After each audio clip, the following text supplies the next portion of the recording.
na promociju Kosinjske tiskare. Pozdravljam Zrinku Ruševljan, savjetnicu za školstvo u Upravnom odjelu za predškolsko osnovno školstvo i društvene djelatnosti grada Velike Gorice. A naši današnji gosti su dr. Ivan Mance, autor, i dr. Josip Jurčević, recenzent.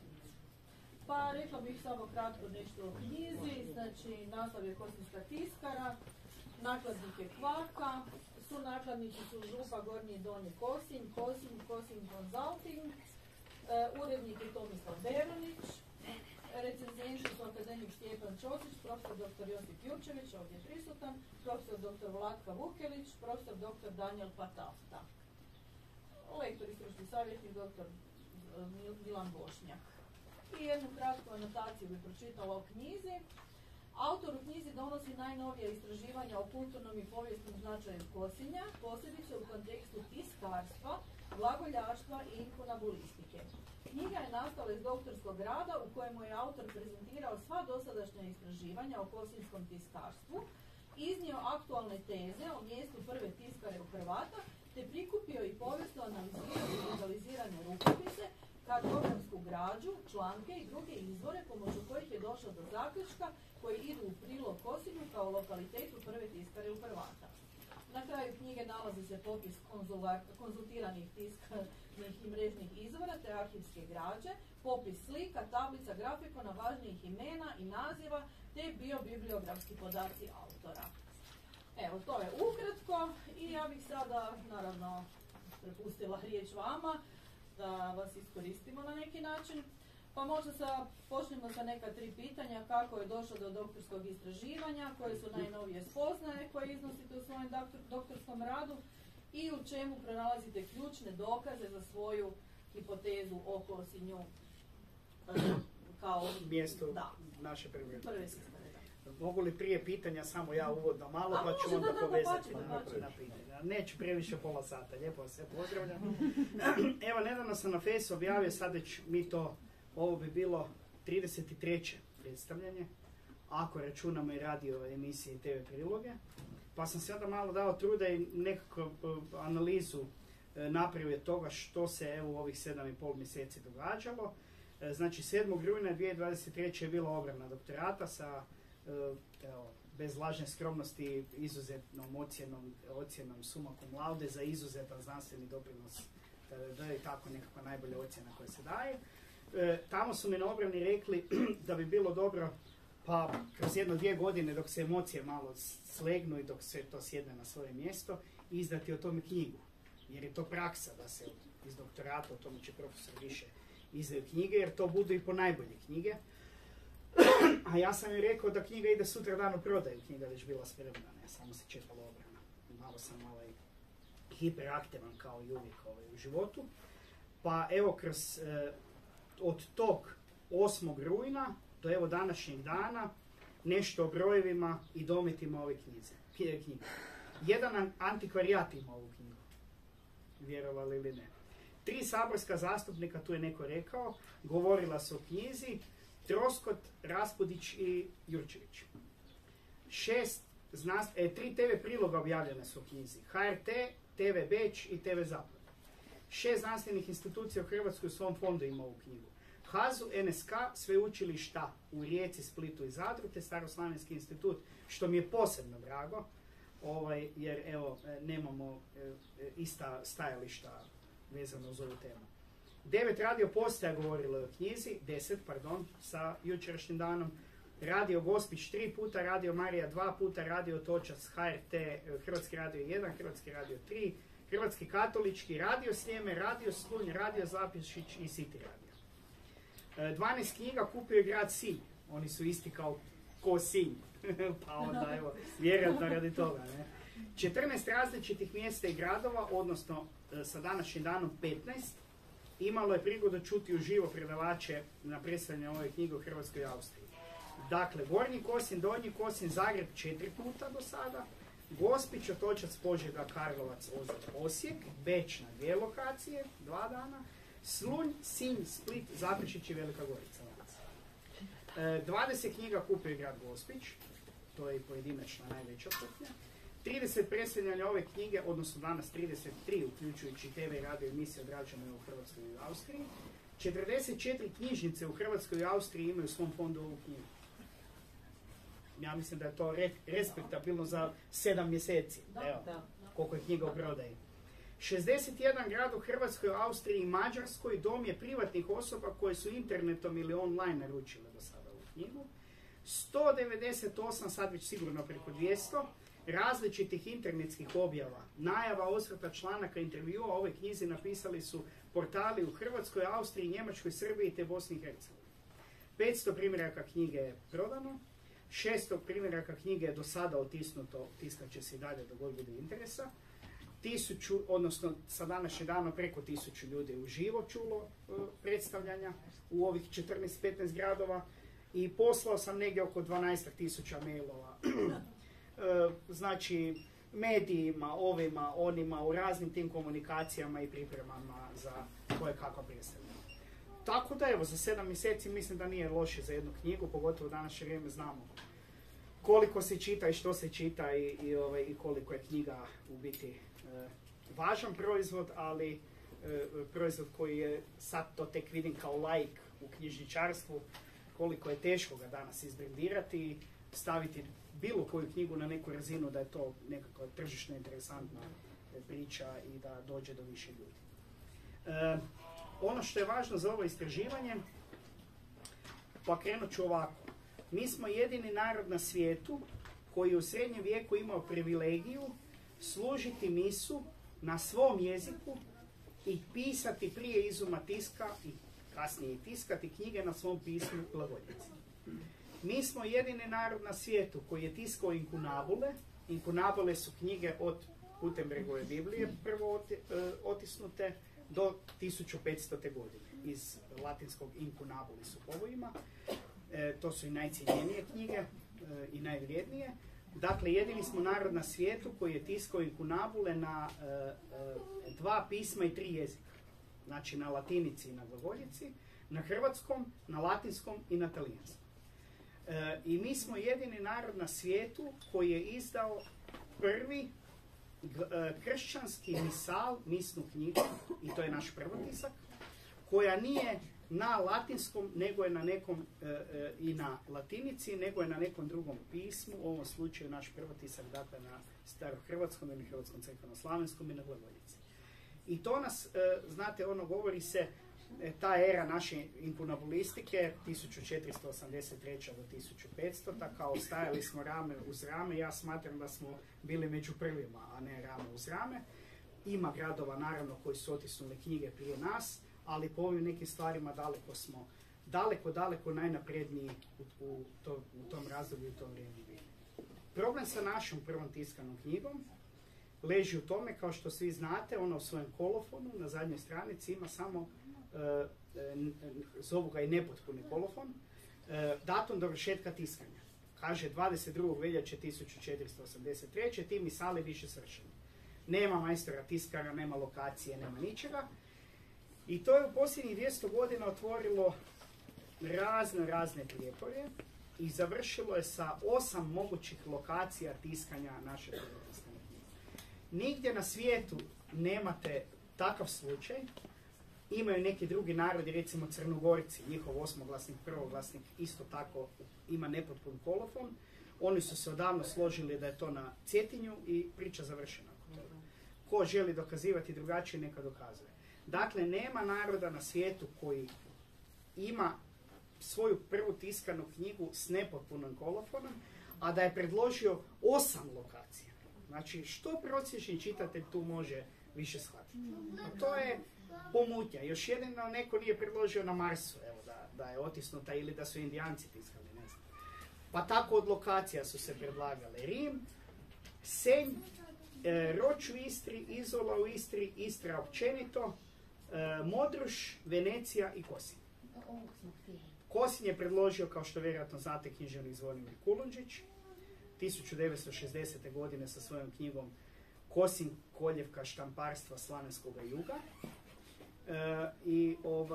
I strašno velike probleme imao u bivšoj državi radi tog svog prijedloga i radi Kosinja. reći ću ovako, znam to na nekim predstavljanjima reći, o toj njegovoj knjizi se govorilo u Saboru Socijalističke Republike Hrvatske i jedan sabornik je kazao ovako, a citiram Zvonimira Kulundžića iz njegovog jednog posljednjeg intervjua, gdje je taj jedan sabornik kazao ovako: nekad je narod Ante Pavelić zbunjivao rimskim ugovorima, a danas Kulundžić zbunjuje narod sa Kosinjem. E sad, možete si misliti, znači, uopće o politici ne govorim, ali u okolnostima takvog državnog uređenja, ajmo tako reći, očekivati nekakvu objektivnu znanost i objektivno istraživanje je apsolutno suludo, nemoguće i smiješno. I vrlo vjerojatno samo činjenica da je jedna od njegovih sestara, Nada, bila narodni heroj i poginula je 45. Danas po njoj još uvijek tvornica Slasnica u Beogradu nosi ime Soko Štark.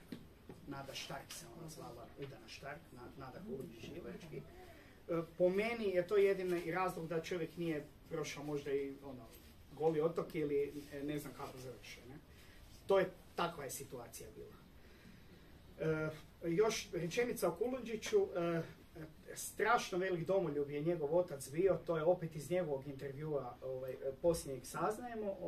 Dakle, on je imao 2 brata, odnosno otac imao 3 sina i 3 čeri. Sinove je nazvao Tomislav, Krešimir i Zvonimir, a kćeri je nazvao Vjera, Ljubav i Nada.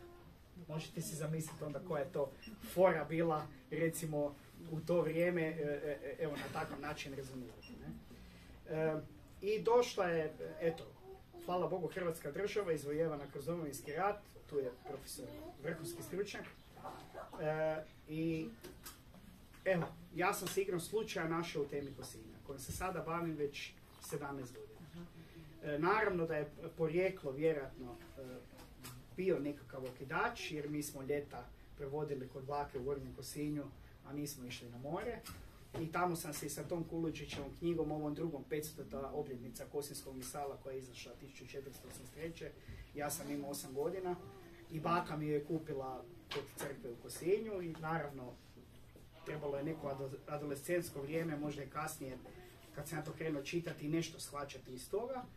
I onda na poslijediplomskom studiju informatike ili informacijskih znanosti, informatike, magisteriju, u Varaždinu, sveučilište u Zagrebu. Dakle, diplomirao sam zaštitu na radu, magistrirao sam informacijske znanosti i doktorirao sam povijest. Mlad sam pa se tražim još, ali ima sve priču svoju, samo evo, puno previše bi vremena uzeti. Koliko je mlad da mu je mentor mlađi 5 godina? Da, to. A i s mentorom ćemo se dotaknuti.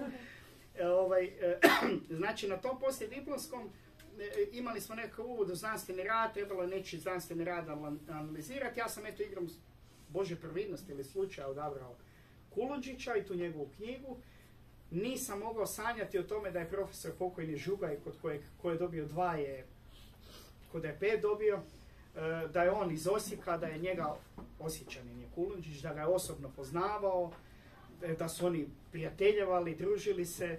I čovjek je bio s tom mojom analizom oduševljen, ja sam dobio 5 kod njega, valjda jedini u povijesti, i on mi je te 2006. 7. predložio: Ivane, krenite to još malo detaljnije istraživati, napišite i objavite o tome knjigu. I 6 godina sam ja radio u povijesnom dijelu laički, u informacijskom dijelu donoseći kartografiju.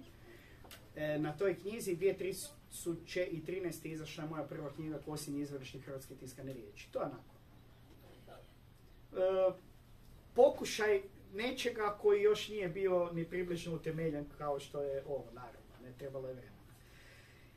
I onda u nekom trenutku odlučio sam upisati doktorat, odnosno dovršiti te poslijediplomske na doktoratu u Zadru. Kao magistru znanosti dali su mi 3. godinu upisati, sve je bilo super, dok nisam predložio da bih analizirao kroz informacijske znanosti Kosinji, tada tezu o prvoj tiskari i tako dalje. U tom trenutku sva su se vrata pozatvarala, svi su se zidovi izgradili, govorimo o sveučilištu u Zadru. I apsolutno nikakve ni teoretske šanse nije bilo, ja sam razočarano se iz toga maknuo kroz godinu, 2 i to je to. Tu se pojavio, evo, samo, zašto vam pričam, kako je došlo i zašto je došlo, evo, to je prvo pitanje još uvijek. I tu se pojavio profesor Ante Bežen, on je naš Ličan, metodičar hrvatskog jezika, sad je u mirovini, vjerojatno je nekima poznat. Mi smo si strašno dobri i on me godinama nagovorio, moraš doktor, moraš Ivan, ja kažem imam materijala za knjigu, ja bih išao u novu knjigu, ne, moraš kroz doktorat, moraš istraživanje, tako, di ću, šta ću i kako ću. I tada profesor Bežan upozna me sa profesorom Jurčevićem, reći ću samo toliko, on je pomogao jako puno i zahvalan sam i uvijek to govorim do groba, jer svojim ugledom omogućio da ja nesmetano obavljam svoje studentske obveze i svoje istraživanje na Fakultetu hrvatskih studija Sveučilišta u Zagrebu. To je to. Kad sam upisao se tamo, profesor kaže povijest, ja sam pao nesi skoro. Kako sad povijest? Kud ja u povijest? Mislim, zaštite na radu informatike. Ono. I dobro, razlikovni ispiti, ima to sve logike, interdisciplinarno. Danas to sve ima logike, onda je bilo, bože sačuvaj, šta je ovo? Ne? I predložimo mentora i profesor Korade razboli se od korone i sad kaže profesor Jurčić, ajde pričekamo par dana samo da vam i nije nego čovjek umre.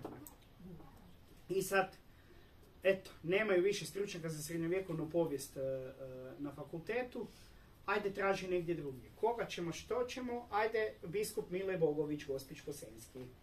On je crkvena povijest srednjovjekovna, mi smo se znali, surađivali smo isto i na jednoj knjizi smo radili, velika mi je čast bila s njim surađivati, ali jako smo se sporili u svakoj prigodi oko, on je agitirao za Senj, a ja sam agitirao za Kosinj. I to je bilo i povišenih tonova i svega i svačega je bilo.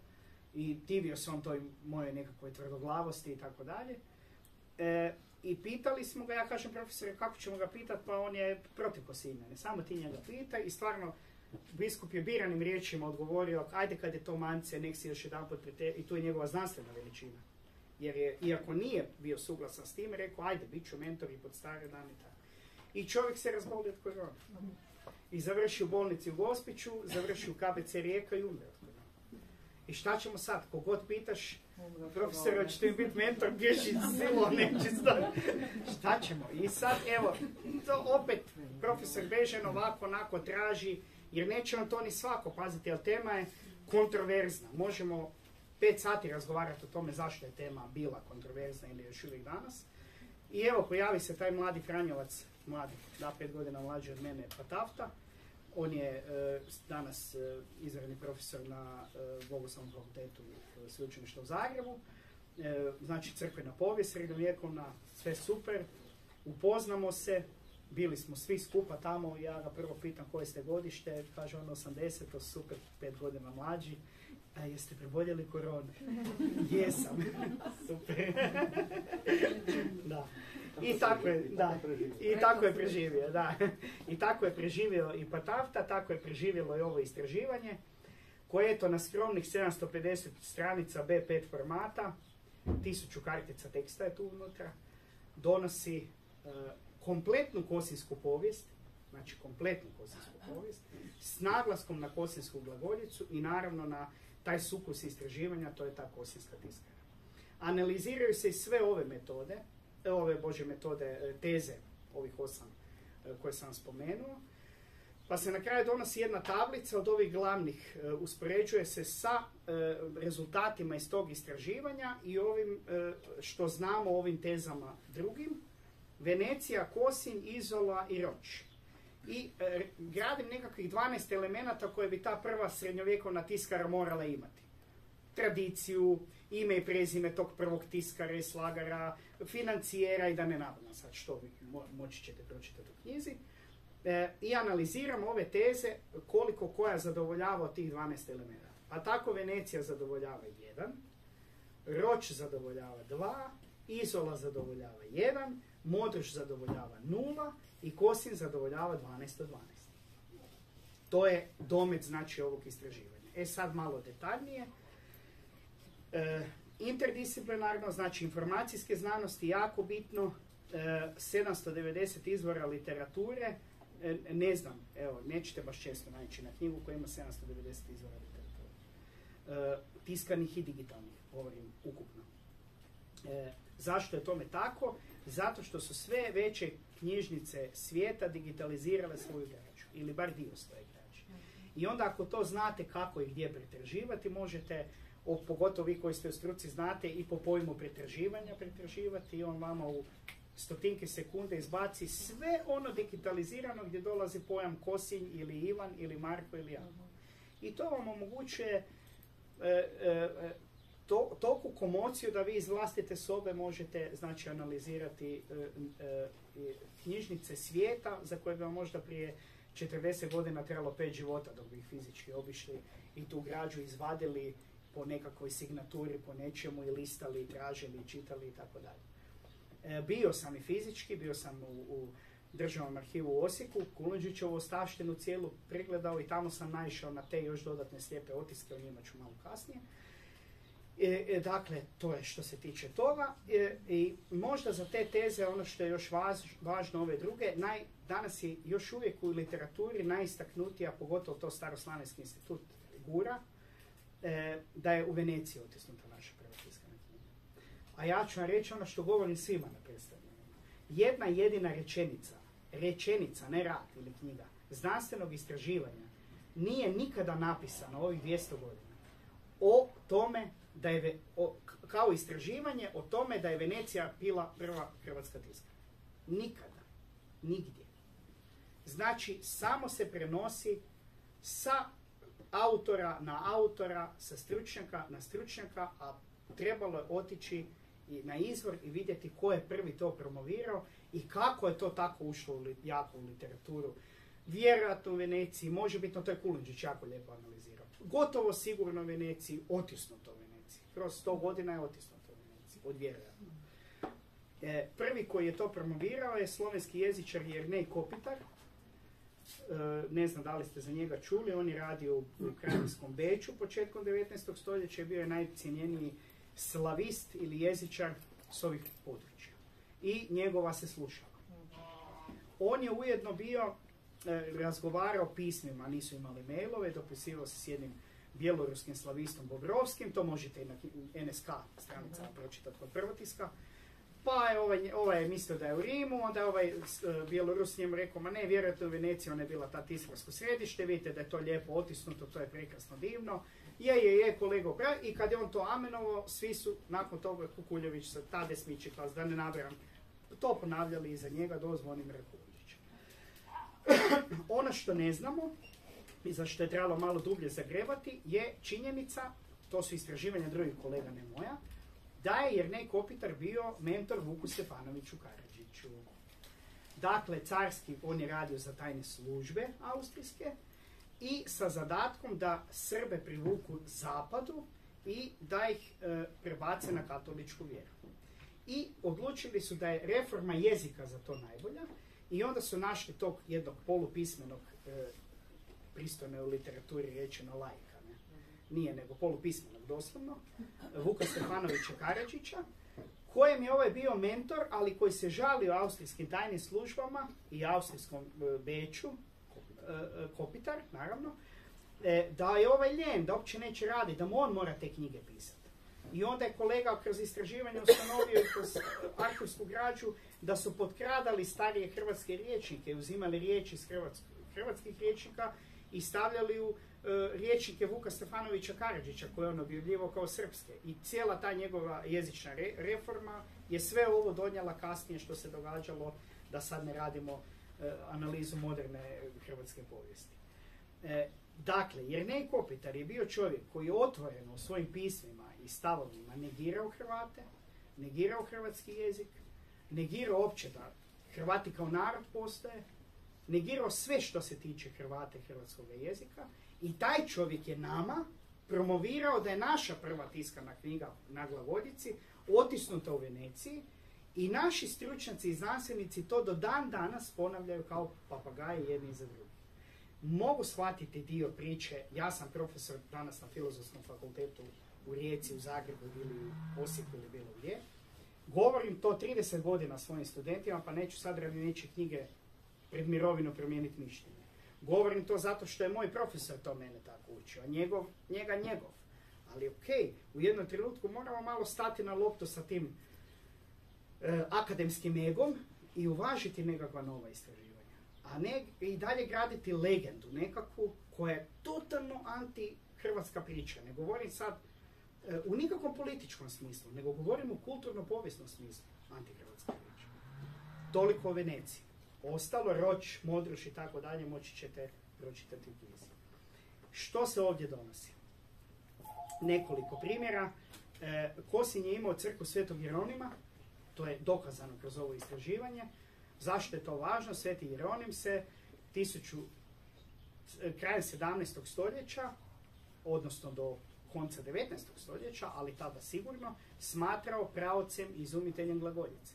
Glagoljica se nije zvala glagoljica, nego Jerolimica. Pa kad se dakle, daje titular Sveti Jeronim nekoj crkvi, onda je to posveta u pravilu glagoljici. Nikada u povijesti Like, vjerovali ili ne, ja ne znam za taj podatak, stručnjak za Podlapaču neka me ispravi ako griješim, nikad u povijesti Like, nikad nijedna crkva nije nosila titulara Svetog Jeronima, osim ove kosinjske, od 1692. kada je organizirana nakon oslobođenja Like od Osmanlija, preko 1696. 7. 8. kada je restaurirana, izgrađena na temeljima stare, do 1710. kada je promijenjeno Svetog Antona Padovanskog, kako se zove danas.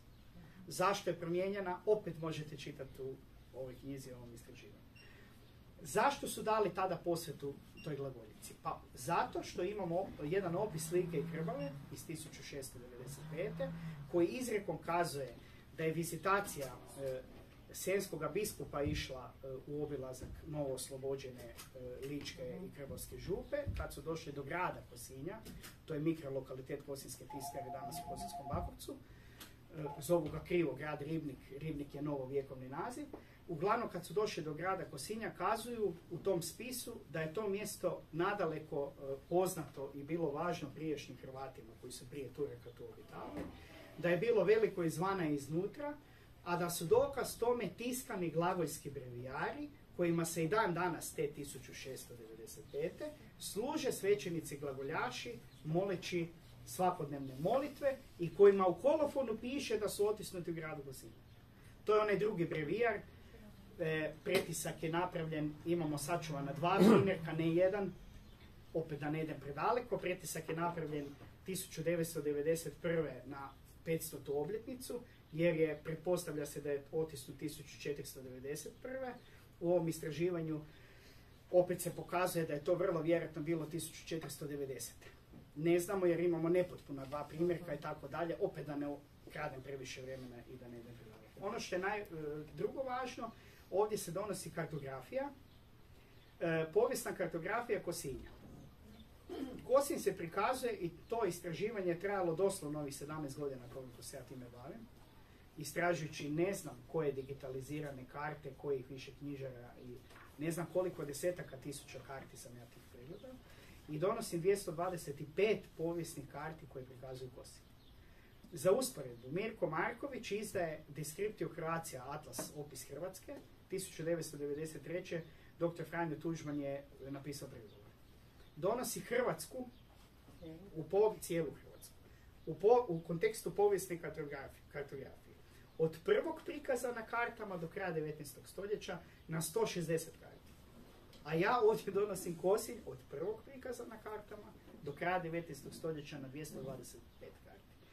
Opet ne kažem da nema, ali ne znam za državu, mjesto, otok, regiju, područje, općinu, ne znam što, koja se analizira u nekom radu ili nekoj knjizi na tolikom broju povijesnih karti. Čak sam našao izvore, Rapčić, gdje su ti mletačke kartografije u 16. stoljeću se i naslanjali točno u trenutku kad počinju prikazivati Kosinj, pišu u svojim analizama, putopisima, kako su Hrvati poznati po tome da su jako velike napore napravili, sad citiram na pamet, prevodeći svete knjige na Jerolimicu, odnosno na glagoljicu, odnosno tiskajući te knjige. Vjerojatno su neki od tog brevijara nekog kosinjskog imali u rukama, cjelovitog, gdje je pisalo otisnuto u gradu Kosinju, pa su onda počeli prikazivati Kosinj i taj Kosinj je tu tradiciju povijesne kartografije, to se tek početkom 19. stoljeća počelo rasipati, ono kako su Osmanlije kasnije i tako dalje, i postoje gotovo neprepoznatljiv u toponimiji do nekakvog RH, EISS i tako dalje, da bi opet krajem 19. stoljeća dolazi u ovom modernom toponimu Kosinj. Možda ono što je najvažnije, s time ću završiti, jer sad sam već dosta dugo, su slijepi otisci. Slijepi otisci su tehnika koju je izumio, odnosno ne znamo to, krivo govorim, koju je upotrijebio autohtoni Kosinjan imenom Ambros Kacitić od plemena Kolunića, koji se rodio u Kosinju, živio i radio u Kosinju. I to je materijalni dokaz koji dolazi u svih 12 sačuvanih primjeraka naše prve tiskane knjige. Prvi taj slijepi otisak je donio Zvonimir Kulundžić. Kod 30. ožujka u kalendaru, on donosi svoj prepoznatljivi potpis Broz Žakan. Tada je bio Đakon. Pa je ovo RO slabo čitljivo, pa sam ja napravio informacijsku izmjeru dimenzija parova svih slova, mogućih kombinacija 980 i nešto, gdje sam opet kroz informacijske alate vrlo vjerodostojno pokazao da upravo unutar dimenzija on može stajati ta slova RO i da stvarno se potpisuje on kao Broz. Zašto 30. ožujka? Zato što opet kroz ovo istraživanje mučili su se dugo i drugi autori, zašto baš kod 30. ožujka stavio potpis. Tog dana je po starom julijanskom kalendaru izvan svake sumnje bio Uskrs.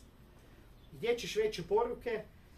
33. treći dan Isus uskršnjava od mrtvih i Uskrs je najveći kršćanski blagdan. Ta naša štampa, znači isto na neki način uskrsuje, odnosno rađa se ili stvara se i tako dalje.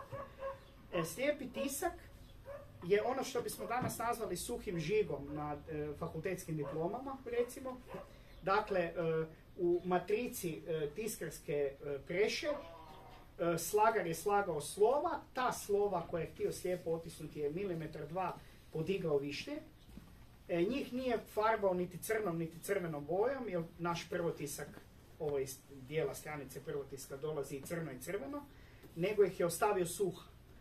I kad je stisnuo prešu i tu stranicu otisnuo, ona se ostavila trajno udubljenje u papiru.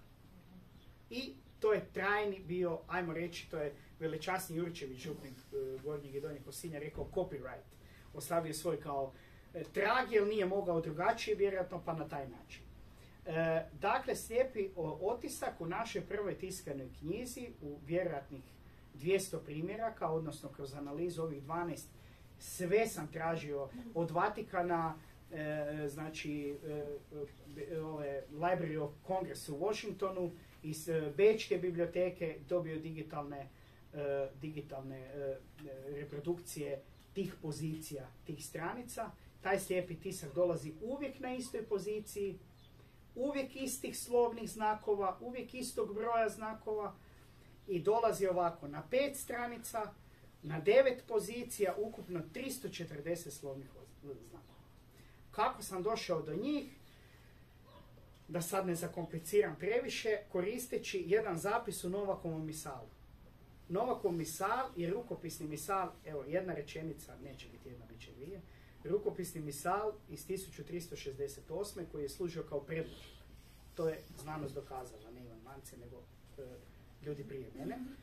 Služio kao predložak, po njegovim slovima su napravljena slova za prvotisak iz Livena i po njegovim stranicama, dakle vi niste mogli cijelu misnu knjigu znati napamet, nego ste morali otvoriti stranicu, pročitati šta piše i onda slagati u prešu slova, možda nešto redigirati na licu mjesta. Znači taj Novakov misal je bio u prvoj tiskari, gdje god ona bila.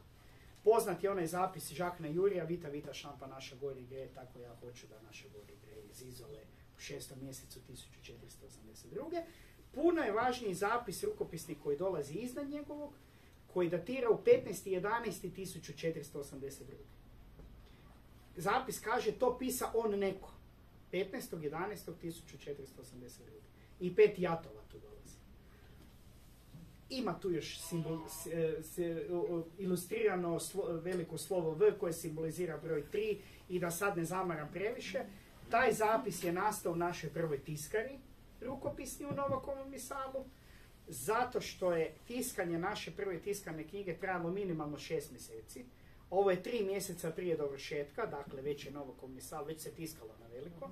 I tada je taj netko, a to je Ambros Kacetić od plemena Kulinića, Kosinjan, napisao taj rukopisni zapis iznad Jurijevog i sa tim zapisom i kodiranjem koje je u njega stavio je usmjerio, vjerovali ili ne, na te slijepe i pozicije slijepih otisaka u prvoj tiskanoj knjizi.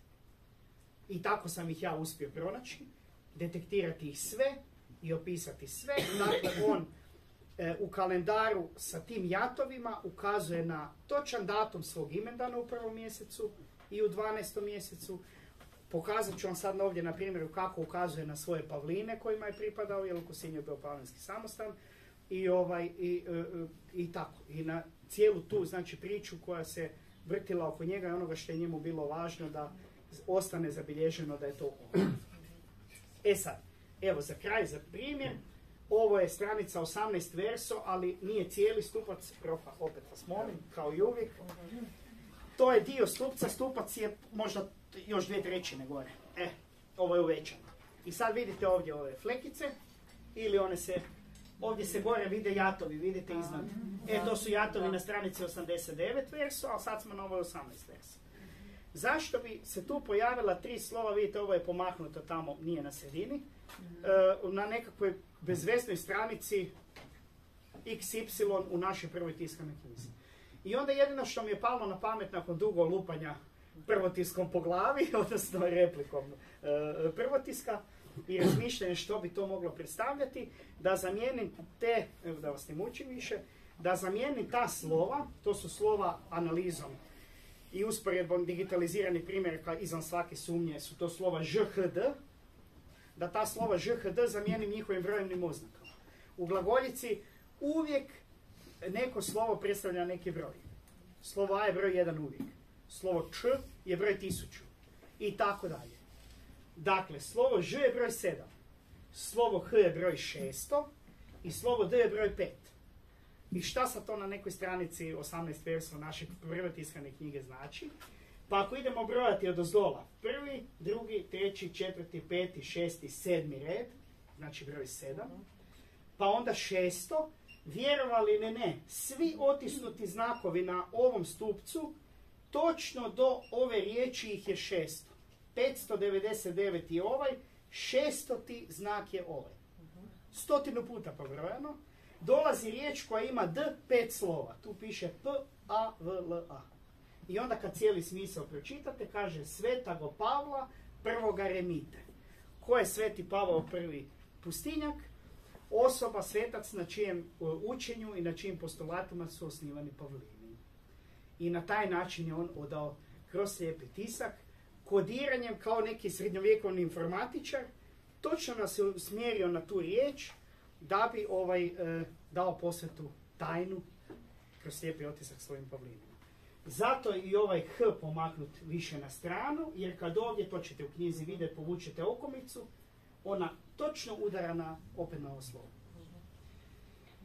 Da to nije slučajnost, matematika je najegzaktnija znanost, da su se slučajna 3 slova pojavila ispod bilo kojeg od 840 i nešto stupaca, bilo koje od 32 slova glagolska koja dolaze u prvotisku, većeg formata, 2 su formata slova, bilo bi potrebno 3.800.000 kombinacija mogućih. Znači to vam je već skoro zgoditak lota 645, ne? On je malo veći. Prema tome nemoguće da je slučajno, to je ciljano tu postavljeno s razlogom kao i svi slijepi otisci. Ja bih s time završio, da može profesor svojih sat vremena iskoristiti. Hvala vam na pažnji.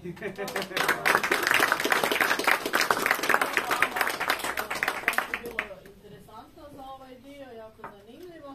Ja bih iskoristila priliku da postavim profesoru Kulundžiću Jurčeviću jedno pitanje. Je li sa ove 3 knjige doktora Mancea i onom knjigom Kulundžićevom iz 1960. zapravo znanstveno iscrpljena ta kosinjska tematika? Ili ima još prostora? Evo, najprije ja želim pozdraviti poštovane gospođe i gospodu koji su u manjem broju, što im baš ne služi na čast, ali dobro. Ženama je slavna budućnost, to znamo. Da. Evo što se, možda se vratimo upravo to što ste pitali, da se vratimo na početak. Čuli smo da je ovo doktorska disertacija koja je obranjena sa najvećom ocjenom. Što to znači? To znači da je to najrigoroznija postupak, da najprije sinopsis to prolazi na odsjeku, pa ide na fakultet, pa ide na senat sveučilišta i onda mentoriranje i tako dalje pod opet, dakle, najstrožiji nadzor i onda opet pod obrane isti postupak, znači odsjek, fakultet, pa onda na kraju potvrđuje senat. To obično se kaže, to mi je davno, kad sam bio mladi student, onda mi je i upisao poslije diplomski, onda mi je jedan stari profesor rekao da zna koja će biti najbolja knjiga moja, a još nisam napisao nijednu knjigu, nekakva 2 rada sam napisao. Kaže, to će biti doktorska disertacija. Upravo iz toga, dakle, da je vjerovatno kod svih autora, odnosno doktora znanosti koji su napisali, nije važno koliko knjiga, nijedna knjiga mu ne prolazi tako rigoroznu recenziju ili nadzor, kontrolu i postupak nastanka, pa onda i rezultat, kao što su doktorske disertacije. Tako da, i obzirom na sve ovo što smo čuli, analizu i ove argumente, a vidjet ćete u knjizi, dakle ona je 750 stranica, vidjet ćete da je to, rekao bih, u znanstvenom smislu potpuno riješena tema. A pogotovo jer ovih 12 elemenata, ali i ova činjenica koju je rekao Mance, znači da nema niti jedne rečenice kao dokaza o tome da je Venecija, recimo, bila nekakvo mjesto gdje se otisnula prva hrvatska tiskana knjiga. Drugo, on to inače spominje ponekad na predstavljanju. Možete li zamisliti, dakle to je glagoljica koju su isključivo znali koristiti Hrvati, a onda tko je to mogao napraviti, već netko tko je znao glagoljicu, a znali su je opet samo Hrvati, to znači svećenici, jer je bilo vrlo malo pismenih ljudi, a dodatna teškoća je ta što morate kad slažete u taj format preše, dakle morate slagati obrnuto špigl da bi onda ogledalo, da bi onda otisak bio pravi. Prema tome i u tom tehničkom smislu teško je bilo zamisliti da je neko u Veneciji gdje uopće nije bilo glagoljaštva nego samo kod Hrvata, dakle da bi neko znao toliko dobro glagoljicu da bi morao slagati tu knjigu.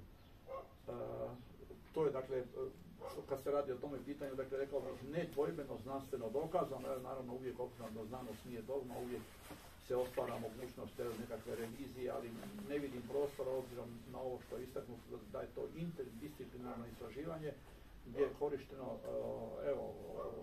Manceovo zapravo temeljno obrazovanje, a to je informatika, to znači praktično on je pogledao sve što je dostupno danas u svijetu kad se radi o ovoj temi, uključujući ovu kartografiju koja zapravo svjedoči i cijela kosinjska povijest koja je potpuno zatajena, pa ćete vidjeti koliko je to, dakle danas je Kosinj nažalost gotovo pust, hoće ga se potopiti, to je prava tragedija, ne samo zbog kosinjske tiskare, nego 36 arheoloških neobrađenih nalazišta, što je obveza kad se radi neka infrastruktura ili bilo što, kad naiđete na određene stvari, pogotovo arheologiju, dakle onda se mora obustaviti, sve istražiti i tako dalje i tako dalje. Tako da, dakle, u tom srednjem vijeku Kosinj je bio kulturološko središte Hrvatske, za razliku od danas, pa nam je to možda isto tako teško razumjeti i shvatiti. Tako da je to opća okolnost bila, jer da nije uopće, rekao bih, čudno kad vidimo ovu knjigu i ovo istraživanje, da je Kosinj upravo bio tiskara, dakle ne samo iz ovih argumenata tiskarskih i slično, nego iz cijelog kulturološkog tada ambijenta i tog prostora koji je tada iznimno bogato živio, a danas se kaže da se u Hrvatskoj ne može živjeti, jer svu ovu tehnologiju tada su dakle motike, plugovi i alat koji je tada bio na raspolaganju, dakle pružali mogućnost ne samo tamo dobro živi, nego da tamo bude jedno od kulturoloških središta. Vidjet ćete tu Janža Frankopana i tako dalje, dakle puno toga je u knjizi, ja ti preporučujem da je pročitate jer je senzacionalna u tom smislu, ne samo što je riješila pitanje gdje je tiskana naša prva knjiga, što je sigurno iznimno važno, civilizacijsko pitanje, jer se s time na neki način teško suočavamo sa tim sintetičkim zaključcima i stvarima, da je možda najveći prevrat u povijesti čovječanstva ili nekog naroda kad se pojavljuje tiskarstvo koje je zapravo omogućilo da se dogodi opismenjavanje, jer obzirom na prijepise koji su do tada postojali, dakle mogao se vrlo mali broj knjiga upravo za liturgijske svrhe primjenjivati, to znači nije bilo mogućnosti tehničkih, tehnoloških da bude dostupno veća količina knjiga, pa da se onda na temelju toga obrazuju, da se razvije školstvo i da onda napredujemo do nekog današnjeg, rekli bi u punoj mjeri, znanstvenog doba. Tako da taj civilizacijski prevrat kod Hrvata dogodio se upravo u Kosinju i zato evo i ova knjiga koja rješava to pitanje ima puno veće identitetsko, kulturološko značenje za hrvatsku povijest i otvara cijeli niz pitanja, kako to, ovo što je spomenuto, da u to doba nekakva mala Hrvatska koja nema svoju državu, odnosno svoju državnu vlast, koja je pod tuđinskim raznim vrstama integracija, asimilacija, kulturacija, dakle na nekoj vrste nestajanja, ipak kulturološki, dakle identitetski opstaje za razliku od drugih naroda u toj povijesti od ranog srednjeg vijeka, ako neko pleme, narod u ono vrijeme se 100-200 godina nije imao svoju državnu vlast, on se asimilirao, prelio u nešto drugo i to je dakle obilježje europske povijesti. U tom smislu je ova knjiga puno važnija nego kad se govori samo o ovome i onda dakle to ključno pitanje koje će tek trebati dešifrirati daljnjim istraživanjima, budući puno toga iz naše povijesti je, kao što vidite, i iz tog starog razdoblja, kad počinje suvremena historiografija zadnjih 150 godina, da mi još uvijek nismo imali mogućnosti do ovoga doktorata uz cijeli niz teškoća da se ne smije to istraživati, a kad pogledate zakon o znanosti, dakle sloboda istraživačka je normirana formalno, zapravo ne možete istraživati neku temu koja je stara 540 godina, a onda možete misliti neke novije životnije teme, Drugi svjetski rat, poraće, Hrvatski domovinski rat, koliko je teškoća iz toga. Tako da i ovo istraživanje na neki način posredno ukazuje koliko problema postoji u hrvatskoj historiografiji, koliko ima problema sa time da imamo pravo utvrditi tko smo, što smo, što nam se događa. Ali tu je najintrigantnije pitanje iz ovoga, dakle kako je to moguće da jedan takav mali narod po broju, po teritoriju, na vjetrometini, gdje se išlo i prema ostataka, relikvije, relikvijarum i sve ono što ste slušali, kako je to bilo moguće da ima tu svjetsku ekskluzivu u ono vrijeme kad je Sveti Otac i crkva zapravo bila ona koja je određivala ko je knez, ko je kralj, ko je car, bez toga dakle nekakva vrsta onoga što je danas UN, kad vas tek prizna UN, jer onda se zapravo vi međunarodni subjekt. Kako dakle da jedan takav narod dobije tu ekskluzivu da svoju liturgiju, a liturgija je tada bila zapravo vrhunska i znanstvena i svjetonazorska i svaka obrazovna djelatnost, dakle jedna iznimno važna djelatnost, da dobije pravo da na svome jeziku drži tu liturgiju, svi drugi moraju na latinskome. Tek u 20. stoljeću to se mijenja i to zahvaljujući, to smo zapravo saznali taj cijeli kontekst na Drugom Vatikanskom koncilu, imali smo čak slušati uz gitaru prvi put glagolsko pjevanje u Zaprešiću, gdje je jedan svećenik Antun, koji je tome posvetio cijeli svoj život i istraživao je upravo Drugi Vatikanski koncil, to znači tamo u prvoj polovici 60. godina 20. stoljeća, da je bila dvojba da li dopustiti da se misa ne služi na latinskom nego zapravo na narodnim jezicima. I određena prekretnica je bilo kad se upravo u toj nekoj raspravi pauzi služila misa na staroslavenskom, svi su se oduševili, pa i to na neki način psihološki tome pridonilo. Sad opet da se vratimo, to vidite u kakvim problemima i mi živimo i stoljećima pa i danas. Dakle, kako to je, dakle, to je misterij, rekao bih, koji treba znanstveno rekonstruirati. Dakle, kako to je da su Hrvati dobili to pravo da služe misu na svome narodnom jeziku, to vrlo konzervativno, rekli bi, doba. I drugo, što je još fascinantnije, da smo jedini narod u Europi koji ima svoje vlastito pismo, na kojem je tiskana i prva knjiga, to znači na glagoljici. Tako da su to neke stvari koje su trebale biti istražene, ajmo to tako reći, ali nažalost ja istražujem suvremenu hrvatsku povijest, praktično i ovo najnovije do današnjega dana, nevjerovatno je na koje probleme, neću vam sada to elaborirati, ali kad je ovakav problem u našem društvu na jednoj temi koja je iznimno važna, ali stara je 540 godina, dakle nemamo pravo znati gdje je tiskana naša prva knjiga i to još na našem pismu, jer koje niko drugi ne koristi nego mi. I onda možete isto zamisliti koliko je trebalo kulturološkog nasljeđa da bismo mi osmislili, kreirali, stvorili naše pismo. Kad gledamo povijest pisma od onog slikovnog, to su 1000 godina da bi se oblikovalo ovo suvremeno pismo, odakle je to, dakle, i na koji način glagoljica, ona sigurno nije bilo nadahnuće jednoga čovjeka, nego dakle to je bio isto vjerojatno mukotrpan kulturološki posao koji bi trebalo istražiti, ako ništa drugo, u sjajnim vatikanskim arhivima. Nažalost mi ih ne istražujemo, istražuju ih mnogi drugi, ali mi ne istražujemo čak ni bečke, niti danas beogradske arhive gdje puno toga se nalazi, pa čak ni preslike ili neku digitalizaciju i sl. Dakle, sve je to na neki način prelama se i kroz ovu knjigu, da je tabu istražiti jednu takvu temu, eto tako da sam se ja slučajno upleo u to, da je mladi Mancer, kao je stariji, recimo 5 godina, svog mentora, na kraju dobije pravo istražiti jednu njemu, čuli ste motive, dakle tako važnu temu. Ali kažem, otvara ona puno pitanja koje smo čuli iz ovih rečenica, o tome se sigurno treba zamisliti. Ili na jednom predstavljanju smo čuli da vidite koliko je to bio zahtjevan posao tiskati ovu knjigu, mislim da je to Beronić izračunao, koji je isto zaljubljenik u glagoljicu. Dakle, ja sam ostao fasciniran. Nikad ne razmišljate o nekim detaljima. Dakle, koliko je bilo teško olovo, odnosno olovna slova, da bi se otisnula ova knjiga.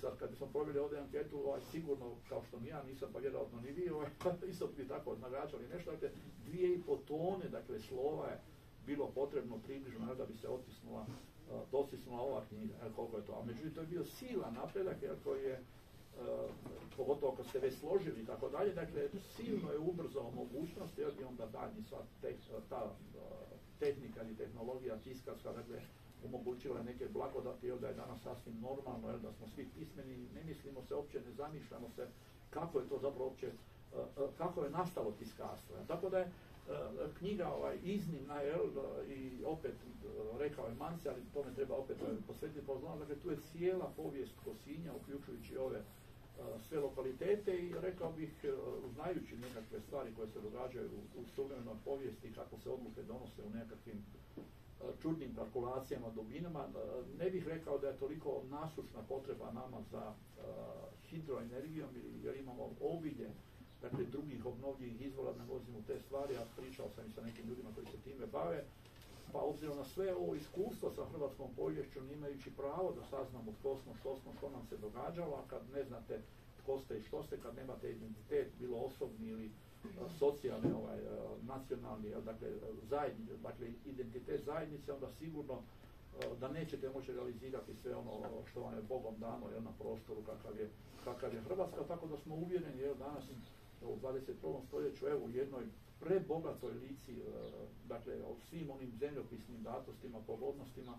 Danas se tvrdi da se u Hrvatskoj ne može proživjeti, iako svi makroekonomisti tvrde da samo Slavonija može hraniti 30 milijuna ljudi, i to sa ekološki, dakle, nemanipuliranom zdravom hranom. Dakle, sve je to povezano s time da nemamo pravo znati ove istine koje otvara, a dijelom se rješava kad se radi o prvoj tiskari ova knjiga, ali kažem, tu je obilje podataka, ovih zanimljivih o glagoljici, pravo koje smo imali, tako da bi se trebali, kad čitamo ovu knjigu, duboko zamisliti što nam se zapravo i danas događa, i tome se na neki način građanski suprotstaviti, obzirom da smo tu slobodu obranili isto u jednom fenomenu nezabilježenom u suvremenoj povijesti. Dakle, nikakvih šansi nismo imali gledajući prema procjenama odnosa vojnih snaga, nepripremljenosti i sve drugo. Dakle, obraniti se tada 1991. godine. Postigli smo slobodu, ali izgleda da nismo u stanju još uvijek iz niza razloga hibridnog rata, manipulacija koristiti. Tako da ova knjiga u tome smislu ima puno tih značenja vezano i za temu koju obrađuje, ali vezano i za, dakle, okolnosti u kojima živimo, dakle, se osvijestimo, ako ništa iz one intelektualne ili drugačije radoznalosti, jer čovjek je vrlo radoznalo biće, i suočava nas i sa tim razdobljem, dakle, srednjevjekovne povijesti, i rješava tu civilizacijsku prijelomnicu. Drugo, ovo je prvi puta da je metodološki zanimljivo sa historiografskog motrišta, obzirom na suvremena povijest za razliku od starog vijeka ili starijih razdoblja, što idemo dalje u povijest, veliki je nedostatak izvora. Tako da za nekakvu povijest starog vijeka, kad se nađe jedno grobište sa nešto keramike, nekakvih predmeta, na temelju toga se zaključuje o socijalnom, političkom, svakodnevnom životu, dakle jedna sasvim drugačija metodologija nego danas evo, ajmo 21. ili 20. stoljeće gdje imate hiperprodukciju izvora. Tako ako bi htjeli istraživati povijest Velike Gorice, u zadnjih 5 godina istraživač se nalazi pred problemom da ima toliko građe u zadnjih 5 godina od svih ovih općinskih vlasti, urbanizma i tako dalje, svih ovih komunalija, svi oni proizvode neke papire i za 5 godina povijesti Velike Gorice vi se odmah morate odlučiti barem 99% odustati uopće od pismohrane koja vam stoji na raspolaganju jer cijeli život nećete uspjeti pregledati. Ja? Zato postoji sasvim druga metodologija jer i tu informatika može biti, ako već imate druga znanja i tako dalje, puno pomoći, dakle, jer pogotovo kad bude vjerojatno u budućnosti puno toga digitalizirano, ona će silno metodološki pomoći u istraživanjima suvremene povijesti. Tako da je knjiga zanimljiv svoj informatike i on vjerovatno ne bi bio u stanju konzumirati i Washington i Rim i slično da je živio 200 godina, a to je obavio, kao što je rekao, i Solon. Tako da je knjiga, dakle, zanimljiva u svakom pogledu, prinos je hrvatskom kulturnoj, a kulturna povijest je sigurno daleko najvažnija. Nažalost, još uvijek hrvatska historiografija je opijena političkom poviješću, čak je zapostavljena i vojna, a kamoli socijalna i kulturna povijest. Nije to bez razloga. Imali smo jedan simpozij prije 20 godina i sve vrste povjesničara, dakle ono što zovu lijevi i desni, su se složili, a naslov je tog simpozija bio hrvatska historiografija, to znači tamo od Smičiglasa, negdje 1870 recimo, znači 150 godina, između političkih zahtjeva i znanstvene paradigme. I svi smo se složili da u svim razdobljima, dakle u to razdoblju tih 20, 30, 40 godina Austro-Ugarske i sve do danas uvijek su bile tako dramatične situacije sa hrvatskim pitanjem, jer da smo 5-6 sustava u zadnjih 100 godina promijenili, jer uvijek su bile takve okolnosti da je politika znala, imala sredstva, mehanizme, nametnuti historiografima, stručnjacima da ne poštuju svoju struku, dakle znanstvenu paradigmu, kako se to kaže, nego podliježu političkim zahtjevima. Ko se tome suprotstavi biva mican iz sustava, marginaliziran, a onda time strada i cijeli znanstveni sustav, sveučilišna zajednica, koja proizvodi onda za srednju školu, osnovnu školu kadrove, i to je jedan proces naše historiografske tragedije, da imamo više istina, što je notorna neistina, u znanosti postoji samo jedna osnovna istina, legitimno sa različitih polazišta drugačije nešto interpretirati, a onda je jasno sa kojih pozicija to radite, demokratskih, ovakvih, onakvih ili totalitarnih i slično. Tako da je ova knjiga i na svojoj sudbini u samom nastanku, da se jednom čovjeku u Hrvatskoj nakon 30 godina demokracije onemogućava na sveučilištu da istraži neku temu, jer postoji nekakva istina, čuli ste kako je nastala, dakle ne samo njegovim istraživanjem, nego dakle čuli ste za Jerneja Kopitara, na koji način Vuka Stefanovića Karadžića, a donekle znamo kako se to onda prelamalo i do dana današnjega sa krivotvorinama o velikom Vuku i slično. Dakle, i to je istraženo od drugih historiografa, ali to nemate prigode čuti ni na studiju povijesti i slično, nego dakle, slučajno možete naći nekakve takve radove. Evo, u tome smislu ovo je zaista specifična knjiga, a pogotovo opet da se vratimo ono što je najvažnije, dakle ona je civilizacijska prijelomnica u hrvatskoj povijesti kada je počelo sa tiskarstvom. Svi bi mi bili nepismeni praktično do današnjeg dana da nije se dogodio taj događaj, dakle da se tiskarstvo vrlo brzo, to ćete vidjeti u knjizi postoje ti podaci, dakle mi smo tada bili na razini i Venecije i Beča, a srednja Europa, mediteranska, tada taj krug je bio vrhunac, svjetski u svakom pogledu, kulturološkom, tiskarskom i slično, tako da je Kosin, dakle, bio, a onda time i Hrvatska na toj razini. I zbog toga, ja vam stvarno iskreno preporučujem ovu knjigu i bila bi šteta da se ona ne nalazi u svačijoj knjižnici, dakle, jer je silno zanimljiva, odlično je grafički prelomljena, vidjet ćete, dakle, i cijela posljednjska povijest i ova kartografija i cijela ova drama koja se događa, jel, vezano za našu prvu tiskaru. Evo, da vas ja ne bi dalje iscrpljivao, ja vas molim, jel, da uzmete, odnosno kupite tu knjigu, jer dakle, nitko njegovo istraživanje nije podupirao i praktično sa predstavljanjem knjige omogućite daljnja istraživanja našeg dragog i još uvijek mladog Ivana Mancea. Evo, hvala na pozornosti, a sad možemo, ako ima kakvih pitanja. Isto možete vidjeti. Ovo mladog već nije sumnjivo koliko puta smo. Da. Na jedno predstavljanje je bilo mladi, neko je rekao mladi i od tad me bocka profesor stalno, mladi. Ali vidim, malo se nema još mlađeg mentora. Da. Pitanja, izvolite. Ja sam samo htjela nadovezati na vas pitanje kako akademska zajednica reagira na ovo istraživanje. Pa ja sam opet kao informatičar iščačkao mailove svih sveučilišnih profesora, svih 8 hrvatskih sveučilišta, povjesničara, kroatologa, kroatista, glagoljaša. Ali javnih, da mi misli da ti radiš za ove... Da, javno dostupni podaci na svaki fakultet ima to, opet malo trebate čačkat kod svakog. Ali to ne može svako, možete vi na fakultetu. A dobro, naravno, bože moj. A ne radi se ovih puta došli strašno. Da. Ne ovi. Da. I znači javljali su se ljudi, evo, sa svih sveučilišta. Povjesničari, kroatisti, čestitali, ljude ne znam osobno. Bili oduševljeni, dolazili na predstavljanja, najavili se da će doći kad bude u njihovom gradu, kupovali knjige, online se ona može na web stranici kosin.com naručiti isto uvijek i tako dalje. Osim recimo ovog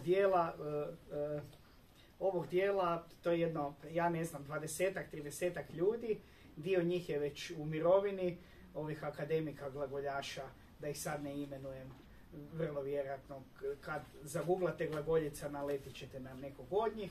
Evo možda i Staroslavenski institut još pruža dosta veliki otpor, pruža ga puno veći Kulundžiću i tako svašta se tamo priča o meni, nećemo o detaljima. To je ta jedna negativna strana, ali ja uvijek ovako javno i na radio emisijama i TV emisijama kažem ovako.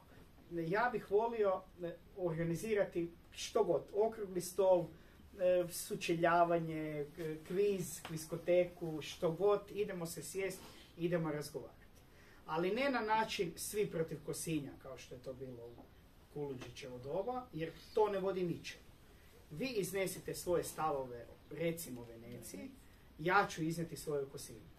Tada se vi kritički osvrnite na moje, ali znanstveno kritički, na moje promišljenje o Kosinju, a ja ću se kritički osvrnuti na vaše promišljenje o Veneciji. Pa ćemo kroz takvu komunikaciju i nekakav brainstorming možda doći do nekih novih ideja i nečega. Ali tako sučeljavanje se vrlo vjerojatno neće dogoditi nikada, ali u ostalom zar je bitno. Knjiga se predstavlja, mi radimo punom parom, evo 500 primjeraka knjige koja nije jeftina, znači ona je u mnogo privatnih domova, u dosta knjižnica, radit će se i dalje, ići ćemo van, knjiga je prevedena na engleski jezik, bit će izdana, moram je prelomiti, ja je prelamam sam kao informatičar. Knjiga se tiska u Poljskoj, pa je cijena takva da je tiskana u Hrvatskoj bila bi duplo skuplja vjerojatno. I tako, sve smo napravili da ta knjiga bude kroz neko razdoblje, 2, 3, 5 godina, nebitno, mladi smo, tako? Da ona bude dostupna širokoj populaciji. I kad to tako uđe u pore hrvatskog društva, na teško ćete to moći, nama se to ne sviđa ili nama se to ne dopada. Moći ćete osporavati znanstvenom argumentacijom, a za znanstvenu argumentaciju trebate napraviti jednako vrijedno ili slično znanstveno istraživanje. A onda kaže ravnatelj, samo pol rečenica, onda kaže ravnatelj Državnog arhiva u Osijeku koji mi je i omogućio pristup Kulundžićevoj građi koji je bio na predstavljanju u Osijeku. I onda kaže Ivana, a ko će se 17 godina sad baviti time? To je sad to drugo pitanje, ne? Dakle, tu je važna ona prva činjenica. Dakle, knjiga je prošla najrigorozniju nadzor u postupku od sinopsisa i svega. Dakle, to je obranjeni doktorski rad. Tako, i to je prvi doktorat u povijesti hrvatskih sveučilišta koji tematizira hrvatsko prve hrvatske tiskare. Imamo još jedan, to sam nedavno naletio, diplomski rad pod nazivom Problem kosinjske tiskare. 93. kolegica na Filozofskom fakultetu u Zagrebu branila, ne mogu se imena sjetiti. Moram doći u knjižnicu do tog diplomskog rada, vjerojatno na temelju literature koja je tada bila dostupna, ništa, ali svakako ću to pogledati. Dakle, prvi doktorat i doktorat je, pazite, to je, dakle, sad opet bez lažne skromnosti, znanstveno istraživanje prvog reda koje je obranjeno s najvećim pohvalama na najvećem sveučilištu u Hrvatskoj, mislim. Ne možemo sad, meni se to sviđa, meni se ne to pada, znate, ja mislim da je u Veneciji. Znate, eto, dajte molim vas da ja kažem pročitajte knjigu, pa ćemo onda diskutirati dalje. Ne? Eto, to su vam tako neki dometi u ovih skromnih 7 mjeseci, mislim. Da. I to treba gledati. Vidjet ćemo za par godina kako će dometi biti. Ne? Lijepo. Evo, hvala vam. Izvolite. Sretan sam što sam danas ovdje. Hvala vam i ja sam sretan što ste danas. Plus nekakvi čudni, zapravo u životu nema slučajnosti. Prvo, nisam mogao pomisliti da ima ikakve veze sa ovim profesorom Kujundžićem, ovo danas što se događa. Igrom slučaja sam dobio knjigu jednu njegovu, Korupcija u Kraljevini Jugoslaviji. Vrlo zanimljiva knjiga, pretpostavljam da znate o čem se radi. Drugo, igrom slučaja, opet slučajnosti i profesora Pataftu, poznajem Fra Danijela Pataftu. Sad treća stvar, kad je već spomenuto, interesantno bi bilo, a sigurno znate, kako izgleda taj samostan pavlinski, s obzirom da su oni najblaže rečeno potamanjeni, u to vrijeme, a očito da su oni bili presudni da se to moglo dogoditi, kako je to recimo izgledalo u to vrijeme, koliki je to samostan bio, koliko je tamo redovnika bilo i evo. Korupcija Kraljevine Jugoslavije, vrhunska knjiga od Zvonimira Kulundžića koja pokazuje isti dinamiku kako se to i danas događa u tim koruptivnim aktivnostima i svakako je vrijedi pročitati. On je pisao i Stjepanu Radiću, pisao je o tim kontroverznim temama tada i Kosinj je bio samo jedna od tema. Ne? Što se tiče Patafte, evo baš mi je drago. Krasan čovjek, ne zato što ga poznate, nego evo, mi smo danas prijatelji, pa to je jedna lijepa suradnja bila. A vezano s Pavlinski samostan, ono što znamo, on se nalazi na lokalitetu današnje crkve Svetog Petra i Pavla, logički, u Donjem Kosinju, to je na jednom redašcu.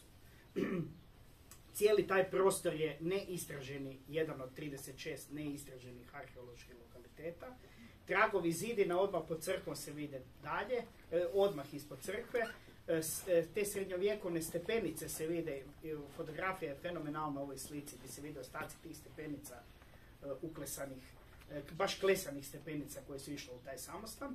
Ta crkva je izgrađena na temeljima tog samostana i to je sve što znamo. I dole u nizini su se djeca još početkom 20. stoljeća, to imamo pisani trag, igrala na zidinama, kojih danas više nema, koje su zvali samostanske zidine. I cijela ta plac dole u katastru se naziva kloštar. Klaustre, kloštare, samostan. Dakle, trebalo bi arheološki istraživati, to je strašno važan lokalitet, kao recimo i Ban Dvor, stolica prvih hrvatskih banova, današnja Mlakvena greda iznad zaselka Mlakve, to je jedna veliki onako planinski otkinuta prirodna litica, koja je veličine tu negdje Dioklecijanove palače, jedna lopata nikad tamo nije okrenuta, još 1411. su 2 hrvatska bana izdavala listine s Bana Dvora, a Ban Dvor, taj toponim, znači dvor ili stolac Banova, je jedini toponim na bilo kojem prostoru gdje su nekada ili danas gdje žive Hrvati, je taj u Kosinju koji se zove Ban Dvor. I tamo su sigurno stolovali hrvatski banovi i prostor stoji neistražen. Jezero ovo novo će doći pod taj Ban Dvor.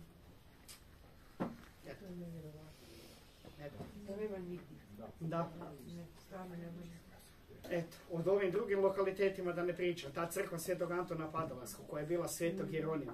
Njezine tragove imamo u 1320. godini, kad su izvukli početkom 20. stoljeća jedan kamen od tamo i uspjeli su pročitati, to je u Zagrebu završilo u nekom muzeju, naravno izgubljeno je, kao i mnoštvo toga drugoga, i gdje su glagojski uklesano uspjeli pročitati 1320. Raspelo je bilo uklesano i pisalo je oltar. I zovemo ga oltarni kamen. Znači najmanje 1320. godina je ta crkva. A vrlo vjerojatno i možda i 1200. odnosno 12. stoljeće i tako dalje. Ko zna koliko daleko. Kosin se u biti prvi puta spominje 1071. kao župa Bočač u darovnici kralja Petra Krešimira IV. Rapskoj biskupiji tadašnje, pa se spominju Bužani i Bočači. Bočači su kao danas, Bužani su kao Zagrebačka županija, prsten, a Bočači su unutra kao grad Zagreb, odnosno upravo to područje Kosinjske doline, koje je posebni status imalo od svoje neke posebne županije, to je jedini primjer u Hrvatskoj.